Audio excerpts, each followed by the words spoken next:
అది రామాపురం అనే గ్రామం. ఆ ఊరి జమీందారు గారి దీవానంలో నౌకరీ చేసేవాడు చలమయ్య.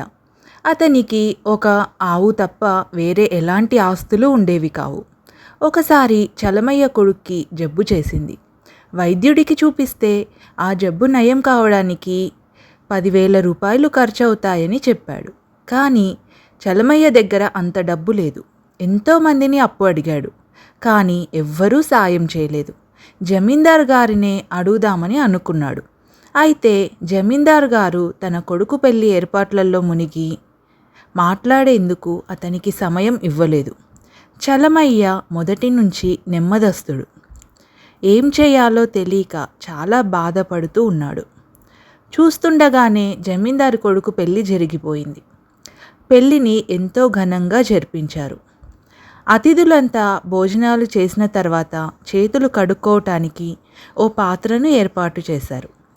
అక్కడి పాత్రలు, పరిశుభ్రత బాధ్యతలు చలమయ్యకి అప్పగించారు. ఇక పెళ్లి ముగిశాక ఆ కుడితి నీటిని చలమయ్య తన గేదె కోసం ఇంటికి తీసుకెళ్ళాడు. గేదె ఆ కుడితిని తాగేసింది ఇష్టంగా. ఆ పైన కుడితి తొట్టిని శుభ్రం చేస్తున్న చలమయ్యకు దాని అడుగున మెరుస్తూ కనిపించింది ఒక బంగారు ఉంగరం. అయ్యో పాపం, ఎవరిదో ఈ ఉంగరం. పెళ్లి భోజనం చేశాక చెయ్యి కడుక్కునేటప్పుడు జారిపోయి ఉంటుంది. ఇప్పుడు ఎంత కంగారు పడుతున్నారో అని అనుకున్నాడు చలమయ్య. అంతలోనే జబ్బుతో ఉన్న కొడుకు గుర్తుకు వచ్చాడు. ఈ ఉంగరాన్ని అమ్మేస్తే 5,000 ఏం కర్మ, 25,000 రూపాయలు కూడా వస్తాయి. తను ఇక ఎవ్వరిని అప్పు అడగాల్సిన అవసరం ఉండదు. అయినా ఇతరుల సొమ్మును అమ్మి తన కొడుకుకు జబ్బు నయం చేయించుకోవడం సరైన పని అనిపించుకోదు అని అనుకున్నాడు చలమయ్య. కొంచెంసేపు ఆలోచించి ఆ ఉంగరాన్ని జేబులో వేసుకొని దీవానానికి బయలుదేరాడు. నేరుగా జమీందారు గారిని కలిసి ఉంగరాన్ని ఆయన చేతిలో పెట్టాడు. జమీందారు ఆ ఉంగరాన్ని చూసి ఆశ్చర్యపోయాడు. ఏమిటంటే అది ఆయన భార్యదే.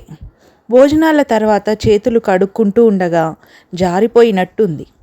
ఆ హడావిడిలో ఆమె గమనించుకున్నట్టు లేదు. చలమయ్య కొడుకు పరిస్థితి బాలేదని, డబ్బు కోసం ఇబ్బంది పడుతున్నాడని అప్పటికే జమీందారు గారి దృష్టికి తీసుకెళ్లారు తోటి పనివాళ్ళు. అలాంటి పరిస్థితుల్లో కూడా చలమయ్య నిజాయితీగా ఉంగరాన్ని అప్పగించటంతో జమీందారు గారికి చలమయ్య అంటే చాలా గౌరవం పెరిగింది. చలమయ్య నిజాయితీని ఆయన ఎంతగానో మెచ్చుకొని సొంత ఖర్చుతో వాళ్ళ అబ్బాయికి వైద్యం చేయించాడు జమీందారు. జమీందారు గారి ఆదరణకు చలమయ్య కూడా ఎంతో సంతోషించాడు. సకాలంలో వైద్యం జరగడంతో చలమయ్య కొడుకు ఆరోగ్యం మెరుగుపడింది. చలమయ్య నిజాయితీనే అతని కొడుకుని కాపాడింది అని అందరూ మెచ్చుకున్నారు. జమీందారు గారు చలమయ్య మీద అభిమానంతో అతనికి మరికొన్ని పాడిగేదెల్ని బహుమతిగా ఇచ్చాడు. వాటి నుంచి వచ్చే ఆదాయంతో చలమయ్య అప్పటి నుంచి ఆనందంగా జీవించాడు. ఇది ఇవాల్టి కథ. ఈ కథ మీకు నచ్చినట్టయితే తప్పకుండా లైక్ చేయండి, షేర్ చేయండి. అలాగే మరిన్ని మంచి కథల కోసం మన ఛానల్ని తప్పకుండా సబ్స్క్రైబ్ చేసుకోండి. మరొక మంచి కథతో మళ్ళీ కలుసుకుందాం.